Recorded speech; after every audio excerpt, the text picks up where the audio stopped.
Shalom Bapak Ibu Saudara yang terkasih dalam Tuhan Yesus Kristus. Kiranya kasih karunia dan damai sejahtera dari Allah Bapa kita dan Tuhan Yesus Kristus ada pada saudara sekalian. Amin. Mari bersama-sama kita menyatukan hati kita di dalam doa.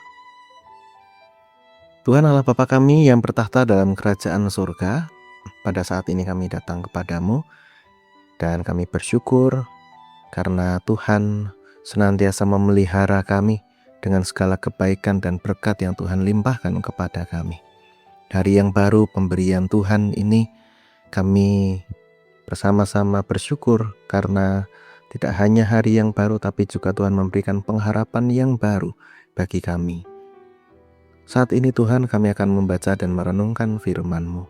Kiranya Tuhan menuntun kami dengan Roh Kudus-Mu sehingga firman Tuhan ini menuntun langkah kami sebagai orang percaya, menuntun hati kami untuk senantiasa terarah kepada Tuhan.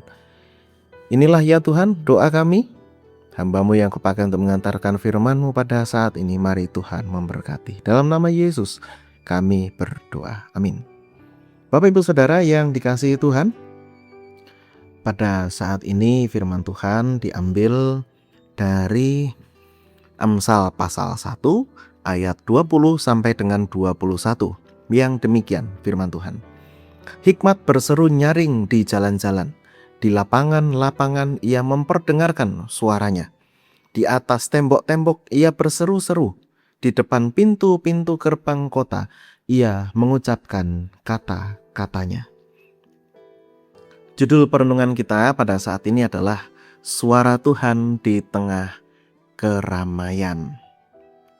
Bapak Ibu Saudara yang terkasih dalam Tuhan Yesus Kristus, ada hari-hari di mana hidup terasa penuh sekali. Bukan hanya karena banyaknya aktivitas, tapi juga banyak sekali suara-suara yang kita dengar. Notifikasi di HP terus berbunyi, begitu ya. Habis itu ada banyak tuntutan yang kita dengar, yang ditujukan kepada kita, silih berganti, dan pikiran kita terus berjalan. Hati kita terus merasakan tanpa henti. Nah, di tengah semuanya itu bisa jadi muncul satu pertanyaan. Tuhan masih berbicara kepadaku atau enggak ya? Aku masih bisa mendengarkan suara Tuhan atau enggak ya? Di tengah segala suara-suara yang ada lalu lalang dalam pikiran dan juga hati kita. Bapak Ibu Saudara yang terkasih dalam Tuhan Yesus Kristus, Amsal memberikan gambaran yang menarik bahwa hikmat tidak berbicara di tempat yang sunyi. Ia justru berseru di jalan, di lapangan, di pintu gerbang kota, dan ini tempat yang paling ramai, paling bising dan penuh dengan aktivitas. Seolah-olah firman ini ingin berkata kepada kita, Tuhan tidak menunggu hidup kita tenang dulu, baru kemudian Tuhan berbicara. Ia justru berbicara di tengah keramaian hidup kita. Jadi Tuhan tetap bersuara di tengah kebisingan, di tengah keramaian hidup kita. Mungkin selama ini kita membayangkan suara Tuhan hanya hadir dalam keheningan. Saat doa pribadi, saat ibadah, saat suasana hati tenang, dan itu tidak salah. Nah, di sisi lain, teks ini memperluas pemahaman kita bahwa bahkan di tengah kesibukan pun, Tuhan tidak berhenti untuk bersuara. Nah, lalu pertanyaannya, lalu mengapa seringkali kita merasa tidak mendengar suara Tuhan? Saudara, bisa jadi bukan karena Tuhan yang diam, karena Tuhan tadi terus berbicara ya. Tetapi karena hidup kita sudah terlalu penuh dengan suara-suara yang lain. Suara kekhawatiran yang berulang-ulang, suara ambisi yang mendesak, dan juga suara penilaian orang yang kita pikir harus kita penuhi. Pelan-pelan, tanpa sadar, suara-suara itu kemudian jadi dominan.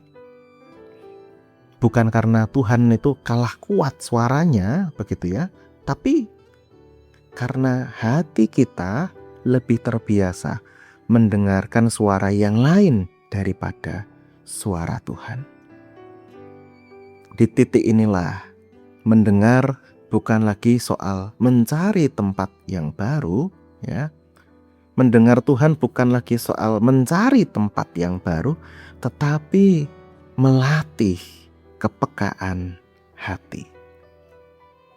Mungkin bukan dengan langkah yang besar, tapi dengan jeda yang kecil. Di tengah pekerjaan, kita berhenti sejenak, kemudian kita berefleksi, kita berdoa, kita bertanya pada Tuhan dalam doa kita, Tuhan, apa sih yang sebenarnya prioritas dalam situasi yang sedang saya alami saat ini? Di tengah keputusasaan, kemudian kita berdoa, kita kemudian bertanya, apakah ini hanya keinginanku, egoku, atau ada arah, ada jalan, ada petunjuk yang ingin Tuhan sampaikan? Nah, dari situ kemudian perlahan kita mulai bisa menyadari bahwa suara Tuhan itu tidak hilang. Tuhan tetap bersuara, Tuhan tetap berbicara dalam percakapan yang sederhana, dalam firman Tuhan yang kita ingat tiba-tiba, lewat dorongan hati yang mengarahkan kita pada kebaikan.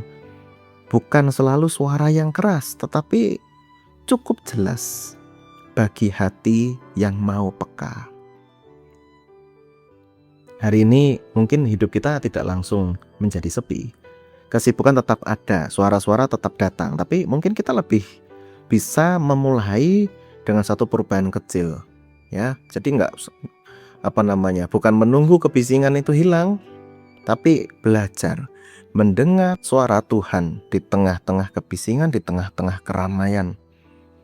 Bisa jadi selama ini Tuhan sudah berbicara bukan di tempat yang jauh, tetapi di tengah kehidupan kita yang sedang berjalan, yang penuh keramaian.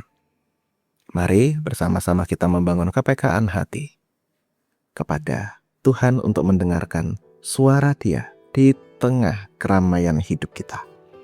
Amin. Kita berdoa.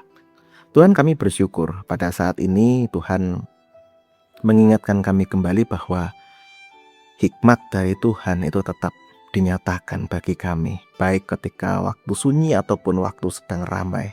Maka tuntunlah hati kami Tuhan, untuk kami bisa membangun kepekaan dan bisa mendengarkan suara Tuhan di tengah riuhnya kehidupan kami ataupun di tengah sunyinya kehidupan kami, sehingga kami bisa hidup berjalan sesuai dengan kehendak-Mu. Inilah Tuhan doa kami, dalam nama Yesus kami berdoa. Amin. Kiranya kasih karunia dan damai sejahtera dari Tuhan Yesus Kristus, kasih dari Allah Bapa serta persekutuan dengan Roh Kudus menyertai saudara sekalian. Amin.